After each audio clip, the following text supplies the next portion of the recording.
अज्ञानतिमिरान्धस्य ज्ञानाञ्जनशलाकयः चक्षुरुन्मिलितं येन तस्मै श्रीगुरुवे नमः। हरे कृष्णा। आज गीता श्रृंखला के सत्र क्रमांक 101 में आप सभी भक्तों का हार्दिक स्वागत है। आज हम श्रीमद् भगवद गीता के तीसरे अध्याय के श्लोक क्रमांक 5 का अध्ययन करेंगे। श्लोक इस प्रकार है। न हि कच्छत् क्षणम् अपि जातु तिष्ठत्य कर्म कृत कार्यते वशकर्म सर्व प्रकृतिर्जय गुणे। अर्थात प्रत्येक व्यक्ति को प्रकृति से अर्जित गुणों के अनुसार विवश होकर कर्म करना पड़ता है। अतः कोई भी एक क्षण भर के लिए भी बिना कर्म किए नहीं रह सकता। भगवान श्री कृष्ण कह रहे हैं कि प्रत्येक व्यक्ति को, यहाँ पे किसी पुरुष स्त्री या किसी का नाम लेकर नहीं बोला है, भगवान श्री कृष्ण सीधा सीधा बता रहे हैं कि प्रत्येक व्यक्ति को अपने जीवन में कर्म करना ही पड़ता है। बिना कर्म किए वो किसी भी अवस्था में नहीं रह सकता। चाहे वो गृहस्थ आश्रम में हो, चाहे संन्यास आश्रम में हो, चाहे ब्रह्मचर्य आश्रम में हो, चाहे बालक हो, चाहे वृद्ध हो, चाहे नौजवान हो, किसी भी अवस्था में क्यों ना हो, परंतु उसे कर्म तो करना पड़ेगा। नन्हा सा बालक है, उसे भी कर्म करना पड़ता है। अपनी माँ से दूध पीने के लिए उनसे मांग करनी पड़ती है, रोना पड़ता है। जब थोड़ा सा जवान होता है तब उसे परिवार का भरण पोषण के लिए कर्म तो करना पड़ता है। एक विद्यार्थी को भी स्कूल जाता है तब वहां पे अध्ययन करने के लिए पढ़ाई तो करनी ही पड़ती है। चाहे बड़ा सा बड़ा धनवान व्यक्ति क्यों ना हो, आराम से बैठ के भोजन खा रहा हो, परंतु शरीर निर्वहन के लिए, स्वयं के शरीर के लिए तो कार्य करना ही पड़ता है। तो भगवान श्री कृष्ण अर्जुन को यहाँ पे संदेश दे रहे हैं कि तुम कह रहे हैं कि मैं संन्यास ले लूंगा, तुम संन्यास लेने के उपरांत भी तुम्हें कर्म तो करना पड़ेगा। इसलिए कर्म से भागकर व्यक्ति कोई भी जीवन में सफलता प्राप्त नहीं कर सकता। अगर आप ये सोचकर अपने उत्तरदायित्व तो लेने से भाग जाते हैं कि मैं वो आश्रम में जाकर आराम से रहूंगा, तो ये तुम्हारी गलत धारणा है, तुम्हारी अज्ञानता है। क्यों? भगवान श्री कृष्ण हमें यहाँ पे बता रहे हैं कि कर्म किसी भी अवस्था में आपका पीछा नहीं छोड़ेगा। जीवन निर्वहन के लिए भी कर्म तो करना ही पड़ेगा। यह देहधारी जीव का प्रश्न नहीं है, अपितु आत्मा का यह स्वभाव है कि वह सदैव सक्रिय रहता है। आत्मा की अनुपस्थिति में शरीर मृत वाहन के समान है। इस देहधारी शरीर का ही सवाल नहीं है, ये तो हमारे आत्मा का स्वभाव है कि वो हमेशा सक्रिय रहता है। किस प्रकार? जब भगवान श्री विष्णु के नाभि से एक कमल पुष्प प्रकट हुआ, उस कमल पुष्प के अंदर से ब्रह्मा जी का प्राकट्य हुआ, तब ब्रह्मा जी बाहर आए, देखा कि मैं कौन हूं, कहां से आया हूं, मैं किस उद्देश्य से मेरा निर्माण किया गया है। जब वो जिज्ञासा कर रहे थे, वापिस फूल के अंदर प्रवेश किए, परंतु उनको कोई आशा या की किरण नहीं दिखी। तब वो मन ही मन भगवान से प्रार्थना करने लगे कि मुझे मार्गदर्शन कीजिए मेरा। तब उन्हें 3 शब्द सुनाई दिए, तपः तपः तपः। तो इस सृष्टि के प्रथम जीव ब्रह्मा जी से हमें सीखना चाहिए कि जब भी हमें कोई वरिष्ठ या कोई भी आचार्य गण हमें आदेश दे कि हमें भक्ति कार्य करना चाहिए, तुरंत उस कार्य को करने के लिए लग जाना चाहिए। भक्तों, ब्रह्मा जी ने मात्र 3 शब्द सुने थे, तपः तपः तपः, और वो तपस्या करने के लिए बैठ गए। तपस्या 1 घंटे की, 1 दिन की नहीं, हजारों वर्षों तक तपस्या करते रहे। हमें बार बार कहा जाता है माला जप कीजिए, शास्त्र अध्ययन कीजिए, परंतु हमारे कानों पर जू तक नहीं रहती। भक्तों, अनेक वर्षों तक कहने के उपरांत भी हम कभी 1 माला करते हैं, कभी 2 करते हैं, कभी वापस 0 पे आ जाते हैं। तो इस ब्रह्मा जी को अगर अपना आदर्श मानते हैं तो उनसे सीखना चाहिए कि जब भी हमें आभास हो या किसी के द्वारा निर्देश दिया जाए कि तपस्या कीजिए, तब तुरंत माला जप में लग जाना चाहिए। ब्रह्मा जी ने अनेक वर्षों तक तपस्या करी। तपस्या के उपरांत भगवान श्री हरि उनके समक्ष प्रकट हुए और उन्हें इस सृष्टि का निर्माण करने के लिए उनसे निवेदन किया। जब ब्रह्मा जी ने भगवान श्री विष्णु के कहने पर इस सृष्टि का निर्माण कर दिया, प्रत्येक जीव का निर्माण तो कर दिया, परंतु वो जीव वो चलायमान नहीं हो रहा था, वो मृत देह की भांति पड़ा हुआ था। तब पुनः तपस्या में बैठ गए और अनेक वर्षों तक तपस्या करने के उपरांत जब भगवान श्री कृष्ण, भगवान श्री विष्णु पुनः जब वहां पे प्रकट हुए, तब उनके समक्ष अपनी व्यथा क्या सुनाई कि जीव है वो चलायमान नहीं हो रहे हैं। तब भगवान श्री हरि है वो परमात्मा के रूप में जीव के अंदर आसीन हुए। तब से इस शरीर का शरीर है वो चलायमान होने लगा। तो शरीर का स्वभाव नहीं है चलायमान होना, आत्मा का स्वभाव है कि वो चलायमान होता है। आत्मा का स्वभाव है कि वो किसी भी अवस्था में आराम से नहीं बैठता, वो कर्म करता रहता है। इसलिए हमें आत्मा के स्वभाव को जानकर कर्म करने के लिए निकल पड़ना होगा, चाहे वो आध्यात्मिक क्षेत्र में हो, चाहे भौतिक क्षेत्र में हो, चाहे अपने पारिवारिक क्षेत्र में हो, किसी भी क्षेत्र में क्यों ना हो, प्रत्येक व्यक्ति को कर्म तो करना पड़ेगा। आत्मा सदैव गतिशील रहता है, अतः आत्मा को कृष्ण भावनामृत के सत्कर्म में प्रवृत्त रखना चाहिए, अन्यथा वह माया द्वारा शासित कार्यों में प्रवृत्त हो जाएगा। आत्मा है वो हमेशा चलायमान रहता है, कभी भी शांत नहीं रहता। तो हमें चाहिए कि हम उस आत्मा को, जिस पहले अगर वो भौतिक कार्यों में लग गया तो हमारी अधोगति निश्चित है, परंतु अगर हम सचेत रहते हैं और उससे पहले अगर हम सत्कर्म में लगा दें, भगवत भक्ति में लगा दें, भगवत प्रचार में उस आत्मा को लगा दें, तो निश्चित रूप से हमारा उद्धार है वो निश्चित है। तो हमें आचार्यगण कहते हैं कि अगर हम इस आत्मा को भौतिक शरीर के माध्यम से अगर हम किसी सत्कर्म में नहीं लगाएंगे ना, तो वो माया के द्वारा हर लिया जाएगा और माया के संगुल में आ जाएगा। भक्तों, एक समय की बात, विदेश में एक इस्कॉन मंदिर था, वहां पे एक भक्त है वो कई वर्षों से सेवा कर रहा था, कई वर्षों से भगवान श्री हरि के अर्च विग्रहों की सेवा कर रहा था, बड़े भक्ति भाव से सेवा कर रहा था। भगवान श्री नारायण भी उनकी सेवा से बड़े प्रसन्न थे। एक समय उनके मन में आया कि मैं पहले तो समुद्र में जाकर समुद्र की सैर करता था, वहां पे राइडिंग करता था, बोट में बैठकर अनेक प्रकार के आनंद का अनुभूति करता था। अभी कई वर्षों से यहाँ पे मंदिर में मुझे बिठा दिया गया है, तो मेरी इच्छा है कि मैं वहां पे जाकर पुनः एक बार मित्रों के साथ जाकर घूमूं।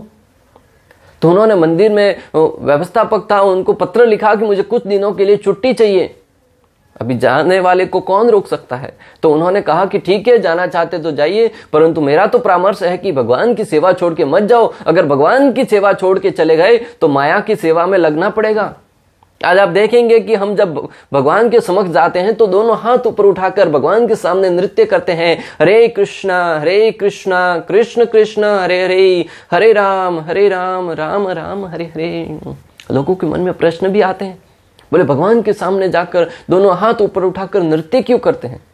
आचार्यगण समझाते हैं कि अगर भगवान के सामने जाकर नृत्य नहीं करेंगे तो बाहर माया के सामने नृत्य करना पड़ेगा। माया अनेक प्रकार से आपको नचाएगी, चाहे वो आपके ऑफिस में हो, चाहे आपके किसी भी क्षेत्र में क्यों ना हो, माया के द्वारा नाचना पड़ेगा। तो अगर आप स्वतः अपनी स्वेच्छा से भगवान के सामने जाकर नृत्य करेंगे तो माया का प्रभाव तुम पर नहीं पड़ेगा। दोनों हाथ ऊपर उठाकर भक्त कहते हैं, हे कृष्ण, मैं आपका हूं। जिस प्रकार द्रौपदी के ऊपर दुर्योधन के द्वारा उनको निर्वस्त्र करने का प्रयास किया जा रहा था, तब द्रौपदी दोनों हाथ ऊपर उठाकर कृष्ण से कहते हैं, हे कृष्ण, हे गोविंद, हे द्वारकावासीना, मेरी रक्षा करो। तब भगवान श्री कृष्ण तुरंत वहां पे उपस्थित होकर उनकी रक्षा करने के लिए आ जाते हैं। उसी प्रकार अगर हम भी भगवान के सामने जाकर दोनों हाथ ऊपर उठाकर भगवान से कहेंगे कि मात्र मैं आपका हूं, आप जैसा चाहे वैसा मेरे साथ शुल्क कीजिए। श्रील प्रभुपाद जब विदेश में गए तब उन्होंने भगवान से अनेक प्रकार के भगवान की कविताओं में लिखा है, भगवान से प्रार्थना करते थे कि कृष्ण, मैं आपका हाथ की कठपुतली हूं, आप जिस प्रकार मुझे नचाना चाहते हैं वैसे नचाइए। अगर आप चाहते हैं कि मैं सफलता के प्राप्त करूं, अगर आप चाहते हैं कि मैं कृष्ण भक्ति का प्रचार करूं, तो आप मुझे वो प्रदान कीजिए। और अगर आप चाहते हैं कि मैं किसी भी कार्य में सफल नहीं हूं, तो वो भी आपके हाथ में है, मेरी कोई सफलता नहीं है। भक्तों, इसको मैंने स्वयं ने अनुभव किया है। कई बार हम सोचते हैं कि अपनी शक्ति से, अपने सामर्थ्य से प्रचार करेंगे, परंतु जब प्रचार के लिए जाते हैं तो गला खराब हो जाता है, या किसी मानसिक या किसी शारीरिक बीमारी से हम परेशान हो जाते हैं। तो हमें पूर्ण रूप से भगवान पर आश्रित रहना चाहिए। ठीक, खैर, फिर वो भक्त है वो मंदिर से छुट्टी लेकर निकल पड़ा समुद्र की सैर करने के लिए। अकेला, कोई मित्र तो थे नहीं, अकेला बैठकर नाव में बैठकर अकेला सैर पर निकल पड़ा।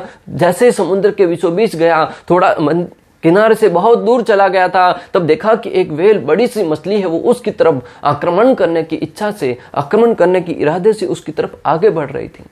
तो वो भक्त वो डर गया, अपनी शक्ति से, अपनी सामर्थ्य से बोट को तेजी से चलाने लगा, इधर उधर बचने का प्रयास करने लगा, परंतु मछली है वो तो जल का प्राणी है और उससे तेज गति से उसकी तरफ प्रगति करने लगा, आगे बढ़ने लगा। अंत में अपने आप को असहाय देखकर द्रौपदी की भांति दोनों हाथ ऊपर उठाकर कहने लगा, हे कृष्ण, हे गोविंद, अब तुम मेरी रक्षा करो। मैं आज के बाद तुम्हारी सेवा छोड़कर कभी मंदिर से बाहर नहीं जाऊंगा।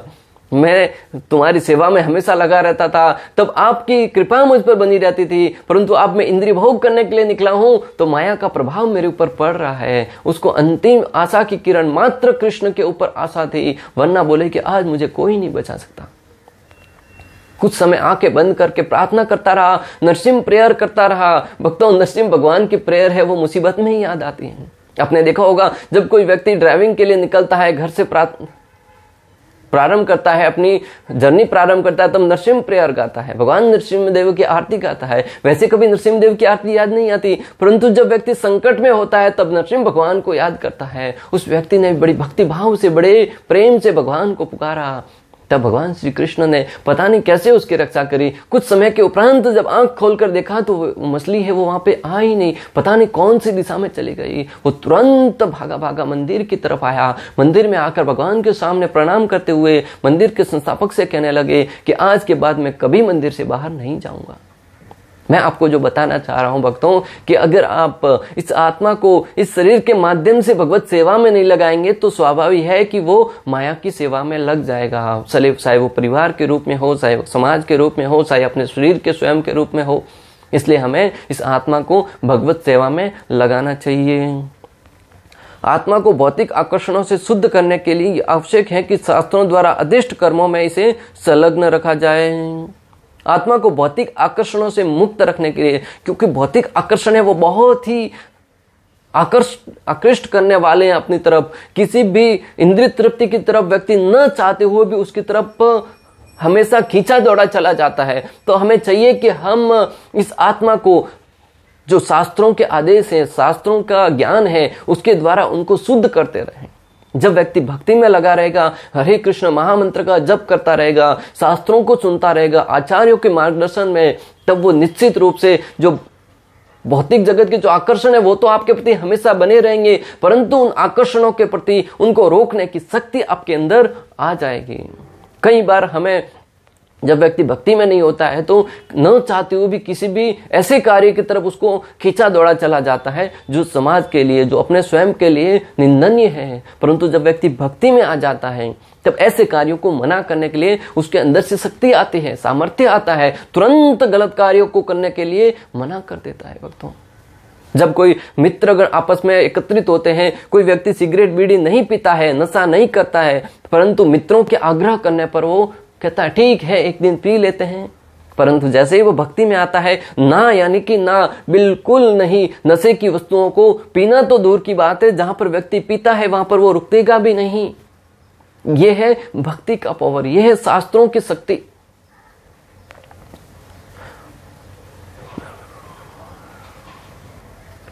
और उसके लिए क्या करना होगा? आचार्यगण कहते हैं कि मैं और मेरा की भावना से ऊपर उठकर लोक कल्याण के लिए, भगवत सेवा के लिए कार्य करेंगे, तब हम इस माया जाल के जंजाल से छूटते हुए प्रतीत होंगे। हमेशा व्यक्ति मैं और मेरा में ही फंसा रहता है। किसी भी कार्य को करने के पीछे हमेशा अपना ध्येय देखता है कि इसमें मेरा क्या फायदा है।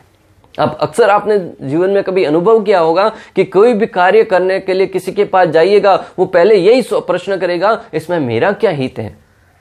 तो शास्त्र हमें सिखाते हैं कि मैं और मेरा की भावना से ऊपर उठकर लोक कल्याण के लिए, मानव सेवा के लिए, भगवत सेवा के लिए जब कार्य करेगा ना, तब व्यक्ति का हृदय वो धीरे धीरे शुद्ध होता जाएगा और उसको दूसरों की सेवा करने में आनंद की अनुभूति होगी। वरना हम स्वयं के लिए कितना ही धन क्यों न कमा ले, कितना ही आनंद की अनुभूति क्यों न कर ले, कितने ही भोग क्यों न भोग ले, परंतु अंत में वह हमारे दुख का कारण ही बनेगा। वो आपके हृदय को तृप्ति नहीं प्रदान करेगा।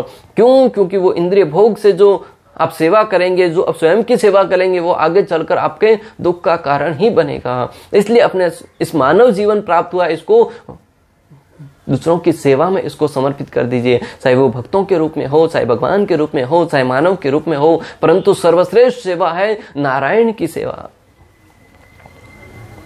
श्रीमद् भागवतम 9.5.97 में वर्णन आता है कि यदि कोई कृष्ण भावनामृत अंगीकार कर लेता है तो भले ही वह शास्त्र अनुमोदित कर्मों को न करे, चाहे वह पतित भी हो जाए, तो भी इसमें उसकी हानि या बुराई नहीं होगी। शास्त्रों में वर्णन, श्रीमद् भागवतम में वर्णन आया कि अगर कोई व्यक्ति शास्त्र अनुमोदित कार्य करे तो चाहे वह अगर भक्ति भाव में लगा है तो वो गलती से अगर वो कभी माया में गिर भी जाए तो उस व्यक्ति का पतन नहीं होता। भगवान श्री कृष्ण स्वयं भगवद गीता 9.30 में कहते हैं, अपि चेत सुदुराचारो भजते माम अन्यभाकः साधुरेव च मंतव्य सम्यक व्यवस्थितो हि च। अर्थात यदि कोई जघन्य से जघन्य कर्म करता है किंतु यदि वह भक्ति में रत रहता है तो उसे साधु मानना चाहिए, क्योंकि वह अपने संकल्प में अड़िग रहता है। भगवान श्री कृष्ण कहते हैं कि अगर कोई व्यक्ति भक्ति में संलग्न रहता है तो अगर उससे गलती से कभी कोई ऐसा जघन्य अपराध भी हो जाए तब भी उसे साधु मानना चाहिए, उसको घृणित नजरों से नहीं देखना चाहिए। परंतु सचेत करते हुए श्रील प्रभुपाद तात्पर्य में लिखते हैं, इसका अर्थ ये नहीं कि आप भक्ति के नाम पर गलत कार्य करना प्रारंभ कर दे। इसके भगवान ने इस संदर्भ में कहा है कि अगर कोई व्यक्ति भक्ति करते हुए किसी गलती से या किसी कारणवश ऐसे किसी कार्य में फंस जाता है जो समाज की दृष्टि से निंदनीय है, परंतु उसको मूलभूत सिद्धांत पता है कि मुझे कृष्ण की सेवा करनी है, मैं इस जगत में आया हूं कृष्ण की सेवा के लिए, तो उस व्यक्ति की कभी निंदा नहीं करनी चाहिए। भगवान श्री कृष्ण 2.40 में भी कहते हैं, नेहा विक्रम नाशोस्ति प्रतिवायु न विद्यते स्वल्पम अपयस्य धर्मस्य त्रायते महतो भयात्। अगर कोई व्यक्ति भक्ति कार्य के प्रति थोड़ा सा भी एक इंच भी अगर वो अपने भक्ति के प्रति पांव बढ़ाता ना तो वो महान से महान भय से उसकी रक्षा करने के लिए वो भक्ति कार्य है वो उसकी हमेशा तत्पर रहते हैं। तो इसलिए भक्ति कार्य भले थोड़ा सा ही क्यों न किया जाए वो आपकी हमेशा रक्षा करेगा, आपकी सुरक्षा करेगा। यदि कोई शास्त्र अनुमोदित सारे कार्य करे और कृष्ण भावना भावित न हो तो ये सारे कार्य उसके किसी लाभ के नहीं। अतः कृष्ण भावनामृत के इस स्तर तक पहुंचने के लिए शुद्धिकरण की प्रक्रिया आवश्यक है।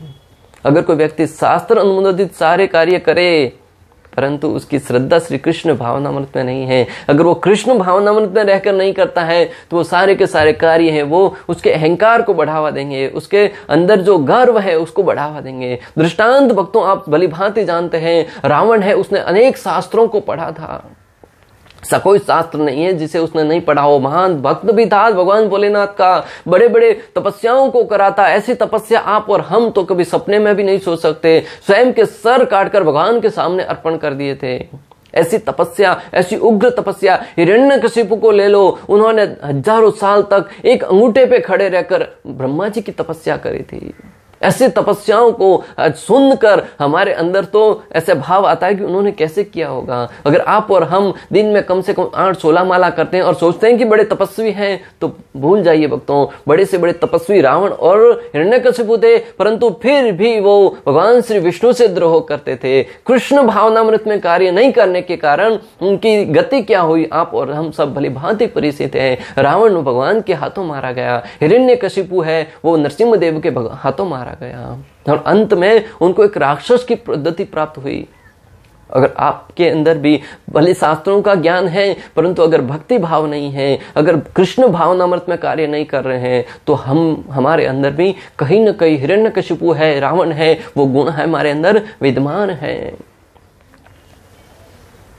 शुक्राचार्य का वर्णन आता है भक्तों। शुक्राचार्य है वो असुरों के गुरु थे। जब भी बड़े से बड़े विद्वानों में शुक्राचार्य का नाम सबसे अग्रणी लिया जाता है, परंतु वो भगवान श्री विष्णु से द्रोह करते थे। इस कारण वो जीवन में सफलता के शिखर पर होते हुए भी महान श्रेष्ठ भक्तों में उनका नाम नहीं आता है। महात्मा गण कहते हैं कि निष्क्रिय होने की बजाय व्यक्ति को यथाशक्ति यथासंभव धर्म प्रचार में लगना चाहिए ताकि कृष्ण भावनामृत के द्वारा अधोगति की तरफ जा रहे समाज का कल्याण हो सके।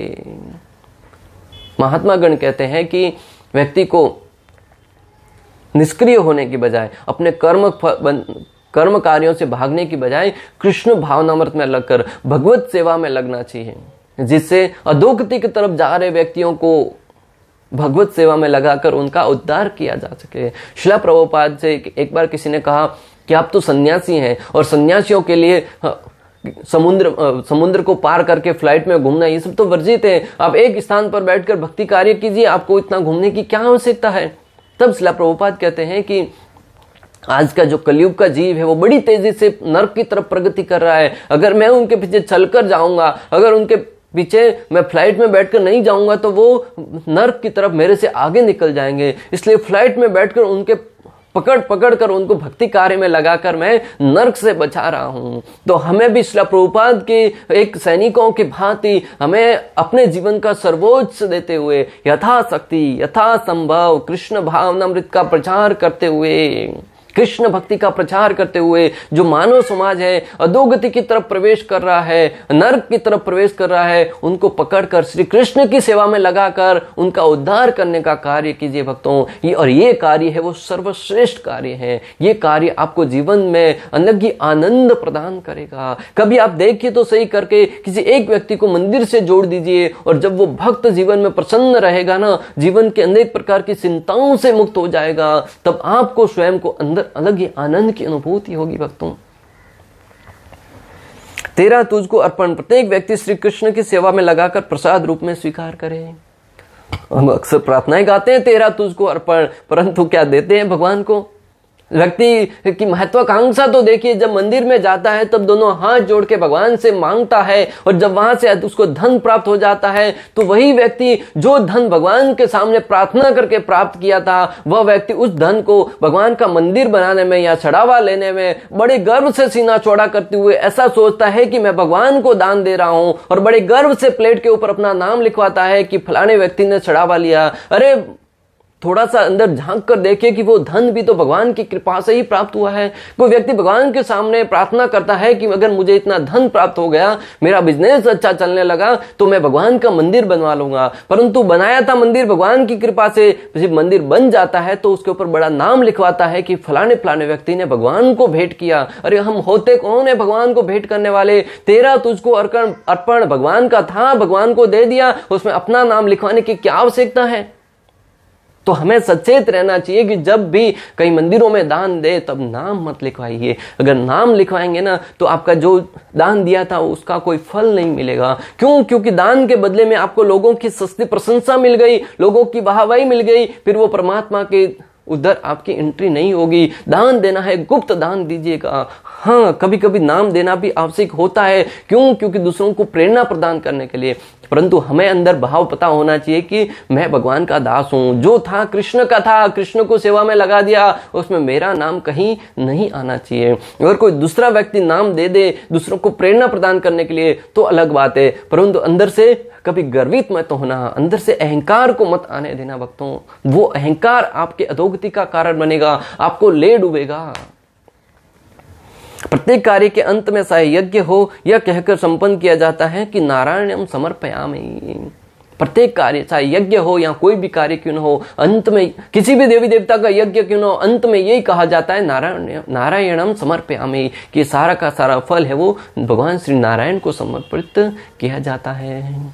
संन्यास या कोई भी शुद्धिकारी पद्धति कृष्ण भावनामृत के श्रम लक्ष्य तक पहुंचने में सहायता देने के लिए है, क्योंकि उसके बिना सब कुछ व्यर्थ है। चाहे संन्यास की विधि हो या किसी भी विधि को पालन व्यक्ति इसलिए करता है क्योंकि वो कृष्ण भावनामृत के सर्वोच्च लक्ष्य तक उसको पहुंचा सके, और कृष्ण भावनामृत की विधि है वही सर्वोच्च लक्ष्य को आपको प्रदान कर सकती है। इस प्रकार श्लोक क्रमांक